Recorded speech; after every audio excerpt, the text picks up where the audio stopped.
बंदर की online classes में अध्याय 8 हमारा अवकलज के अनुप्रयोग चल रहा था, जिसकी प्रश्नावली 8.6 की हमने प्रश्न संख्या 3 तक को हल कर लिया था।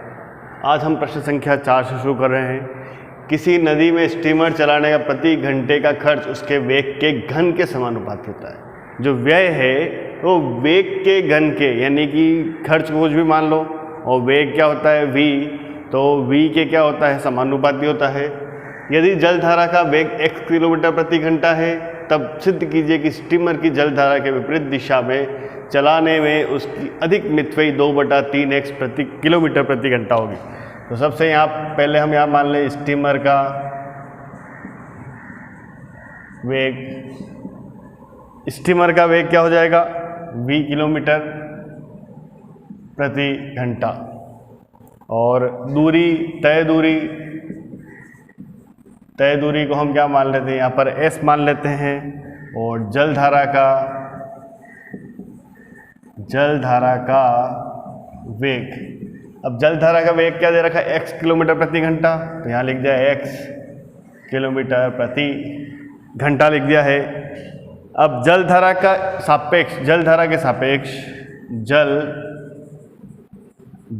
के सापेक्ष स्टीमर का वेग। अब जलधारा की अगर विपरीत लिखा होता तो हम क्या कर लेते, उसमें दोनों जो वेग हैं वो क्या आपस में जुड़ जाते हैं। लेकिन यहाँ पर जलधारा के विपरीत बोला है, इसलिए क्या हो जाए v माइनस x किलोमीटर प्रति घंटा बोला है। अब s दूरी तय करने में लगा समय, s दूरी तय करने में लगा समय क्या हो जाएगा, हम दूरी पर चाल बराबर क्या जानते हैं, दूरी बटा समय।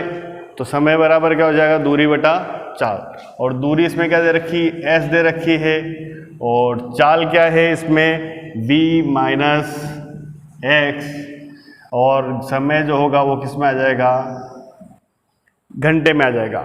अब प्रति घंटे व्यय।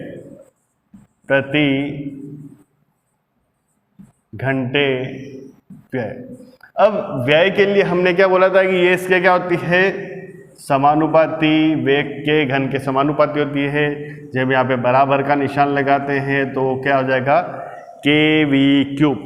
तो कुल व्यय इसको हम क्या बताते हैं, ई से एक्सपेंस यानी कि व्यय, वो क्या हो जाएगा kv³ into s upon v minus x हो जाएगा। तो E का मान हमें प्राप्त हो गया है। अब हम बस ये चीज़ हमें प्राप्त करनी है, बाकी फिर क्या है, बस जैसी प्रोसेस हम इससे पहले वाले क्वेश्चनों में कर रहे थे वही प्रोसेस हमें अब इसमें करनी है। kv³ अपॉन, तो सबसे पहले क्या करेंगे, dE अपॉन dV। तो k और s तो क्या है इसमें कांस्टेंट है, तो वैसे कैसे जाएंगे, नीचे v माइनस x का होल स्क्वायर, क्योंकि हर का तो क्या होता है, वर्ग होता है, हर को छोड़ देंगे v माइनस x, और फिर v³ का करेंगे तो क्या हो जाएगा 3v² माइनस v³ को छोड़ दिया यहाँ पर, और x v का करेंगे तो क्या जाएगा, यहाँ पे v का करने पर क्या जाएगा, 1 मिल जाएगा, और x का करेंगे तो क्या मिल जाएगा, हमें 0 मिल जाएगा, तो इधर क्या हो जाएगा, 1 हो जाएगा। तो ks दोनों में से हम क्या करें, क्या कर लिया हमने, v माइनस x का होल स्क्वायर तो नीचे आ जाएगा, इधर क्या हो जाएगा 3v³ minus 3x v² minus v³। यहाँ से हमने क्या कॉमन ले लिया है, अब सब में से क्या कॉमन आ रहा है, यहाँ पर सभी में से क्या कॉमन आ रहा है, v² कॉमन आ रहा है, v² कॉमन ले लेंगे तो क्या बच जाएगा ks, और यहाँ से v² कॉमन ले लिया तो क्या बचेगा हमारे पास, 2v minus 3x, 2v minus 3x बटा v माइनस एक्स का होल स्क्वायर हमारे पास बचेगा। अब दूसरी कंडीशन क्या होती है, अब इसमें उच्चिष्ट और निम्निष्ट की गणना करनी। उच्चिष्ट तथा निम्निष्ट के लिए, उच्चिष्ट और निम्निष्ट के लिए क्या हो जाएगा, डी बटा डी वी बराबर क्या हो जाएगा हमारे पास 0। तो अब इसको गणना करेंगे तो क्या आ जाएगा, के S V square 2v minus 3x बटा v माइनस एक्स का होल स्क्वायर बराबर 0। ये मान भी उधर 0 में चल जाएगा और ये वाले मान भी 0 में चल जाएंगे। तो हमारे पास यहाँ पर क्या बचेगा, 2v माइनस 3x बराबर क्या मिलेगा हमें 0 प्राप्त हो जाएगा। तो v बराबर क्या हो जाएगा 3 बटा 2x। तो v का मान हमें क्या प्राप्त हो गया 3 बटा 2x। अब क्या करेंगे, जो मान हमें मिला है वो किस में करना है हमें, d2e बटा dv स्क्वायर। d2v बटा dv स्क्वायर मिलेगा, v बराबर 3 बटा 2x पर वो क्या मान मिलेगा हमें, धनात्मक मान हमें प्राप्त होगा। धनात्मक मान प्राप्त हो गया तो अपन हम यहाँ पे क्या लिख देंगे, अतः v बराबर 3 बटा 2x पर व्यय न्यूनतम होगा। अगर यहाँ पे मान हमें क्या मिलता है, ऋणात्मक मिलता है, तो हम यहाँ पे क्या लिख सकते थे कि यहाँ पे हम लिख सकते थे कि क्या मान मिलेगा, क्या व्यय क्या होगा, अधिकतम होगा। लेकिन हमें यहाँ पर मान धनात्मक मिला है तो यहाँ पर हम क्या लिखेंगे, व्यय न्यूनतम होगा। तो इस प्रकार से हम इस प्रश्न को हल कर लेंगे। अब अगला प्रश्न दे रखा है, प्रश्न संख्या 5। अब प्रश्न संख्या 5 की हम 5 को हल करेंगे। प्रश्न संख्या 5 दे रखा है, यदि एक समकोण त्रिभुज के, यदि एक समकोण त्रिभुज के कर्ण तथा एक भुजा का योग, एक भुजा का योग दिया हुआ है, दिया हुआ है, तब सिद्ध कीजिए, तब सिद्ध कीजिए कि त्रिभुज का क्षेत्रफल, त्रिभुज का क्षेत्रफल अधिकतम होगा, त्रिभुज का क्षेत्रफल अधिकतम होगा, त्रिभुज का क्षेत्रफल अधिकतम होगा यदि इन भुजाओं के मध्य कोण, यदि इन भुजाओं के मध्य कोण क्या हो, पाई बटा 3 हो। तो हमें इसमें क्या निकालना है, इन भुजाओं के मध्य का कोण निकालना है कि मध्य का कोण क्या हो, पाई बटा 3 हो। सबसे पहले तो समकोण त्रिभुज दे रखा है हमको, तो समकोण त्रिभुज हमने बना लिया है, ए बी और सी। कर्ण क्या है, वाई, और ये क्या है, एक्स, ये 90 डिग्री कोण, और इधर थीटा। तो माना कर्ण बराबर वाई और भुजा बराबर एक्स। भुजा एक्स हो गई। अब क्या दे रखा है हमको, कर्ण और भुजा का योग हमें दे रखा है, जो हमने क्या मान लिया इसमें, के मान लिया है। तो त्रिभुज ए बी सी का क्षेत्रफल बराबर 1/2 इंटू क्या हो जाएगा, 1/2 into AC into BC, 1/2 into BC का मान कितना है, x दे रखा है, और AC का मान हम निकालेंगे, लंब का मान तो कर्ण स्क्वायर माइनस आधार स्क्वायर तो y square minus x square हो जाएगा। इसको हम क्या मान लेते हैं, s मान लिया है। तो s स्क्वायर दोनों तरफ वर्ग करने पर क्या हो जाएगा, 1/4 x स्क्वायर, और इधर क्या हो जाएगा y square minus x square. अब इसमें हम क्या करें कि एस स्क्वायर को क्या मान लेते हैं, एस स्क्वायर बराबर ए। एस स्क्वायर को हमने क्या मान लिया, क्षेत्रफल के बराबर मान लिया, तो ए बराबर क्या हो जाएगा। अब यहाँ पर हम क्या करेंगे कि ए जो है एस स्क्वायर बराबर ए है, तो ये इसको अपन हल करेंगे तो क्या हो जाएगा, X square minus Y square minus इधर से क्या हो गया वर्गमूल हो गया, और इधर क्या लग गया हमारा वर्ग लग गया। ए बराबर क्या हो जाएगा 1/4 एक्स स्क्वायर, और इधर क्या हो जाएगा Y square minus X square. अब समीकरण 1 से, समीकरण 1 हमने किसको माना था, इसको माना था।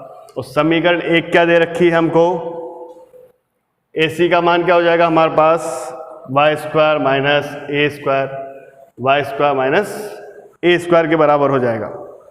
तो A बराबर क्या हो जाएगा हमारे पास, A बराबर 1/4 के स्क्वायर एक्स स्क्वायर, तो के स्क्वायर एक्स स्क्वायर, या इसको हम इस प्रकार से लिख सकते हैं के माइनस एक्स का होल स्क्वायर और माइनस एक्स स्क्वायर के रूप में हम लिख सकते हैं। यहाँ पर क्या किया है हमने कि जो y का मान था, y की जगह हमने क्या लिख दिया, k माइनस एक्स लिख दिया है, तो k माइनस एक्स हो जाएगा, और यहाँ पर हमारे पास क्या है एक्स स्क्वायर बार है। तो a बराबर क्या हो जाएगा, a बराबर 1/4 या एक्स स्क्वायर लिख दो, इधर क्या हो जाएगा के square minus 2k x plus x square minus X square है, इसे एक्स स्क्वायर से क्या कट गया एक्स स्क्वायर।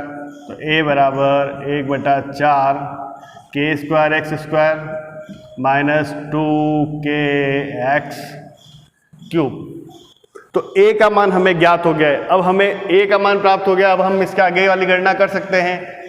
क्या गणना करनी है, सबसे पहले इसका प्रथम बार अवकलन करना है, तो dA/dx, dA/dx करेंगे तो 1/4 तो वैसा वैसा रहेगा, और इधर क्या जाएगा हमारे पास 2k square x, 2k square x हो गया, माइनस 3 आगे आ जाएगा तो 6k एक्स स्क्वायर, ये हो जाएगा dA/dx। अब इसका दोबारा अवकलन करेंगे तो क्या आ जाएगा d स्क्वायर a/dx स्क्वायर बराबर 1/4, तो इधर क्या हो जाएगा 2k square minus 12k x, ये प्राप्त हो जाएगा।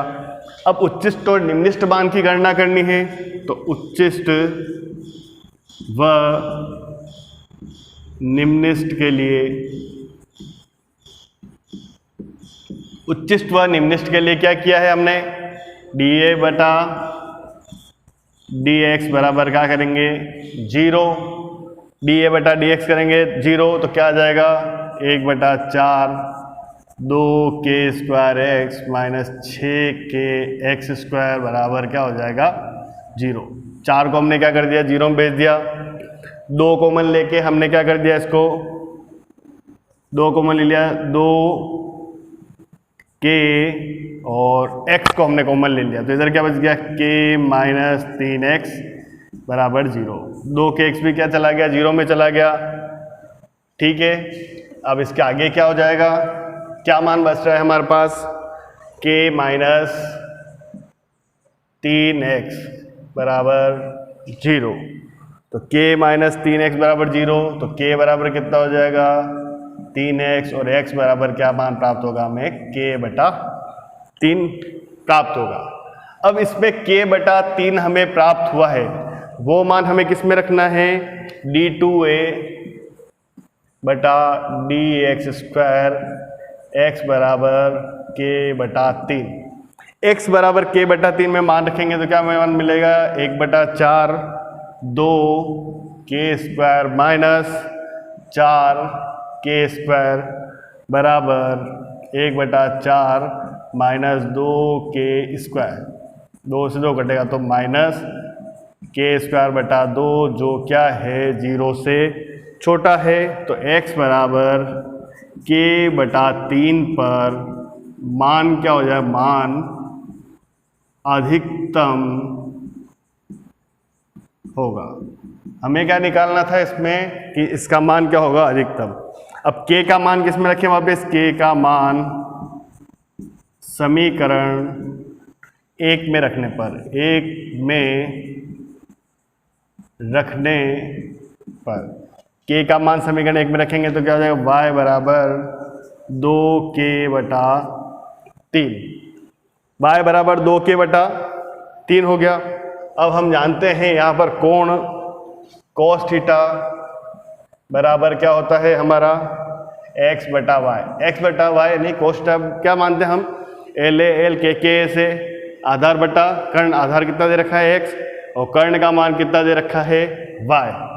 तो x का मान हमारे पास क्या है इसमें, k बटा 3 और y का मान कितना है 2k बटा 3 से 3 कट गया, k से k कट गया तो क्या मान मिला 1/2।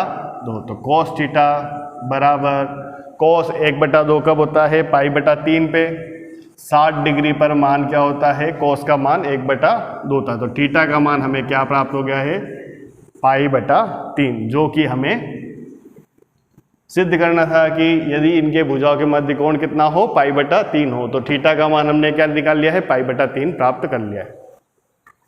अब ग्रह कार्य के लिए आपको एक प्रश्न दे रखा है, प्रश्न संख्या 6। यदि किसी समबाहु त्रिभुज के अंदर a त्रिज्या का वृत्त बनाया गया है तब सिद्ध कीजिए कि त्रिभुज का न्यूनतम परिमाप 6√3a होगा। तो हमें क्या ज्ञात करना है, न्यूनतम परिमाप यानी कि मान क्या होगा उसका ग्रेटर देन 0 होगा और परिमाप क्या है 6√3a होगा।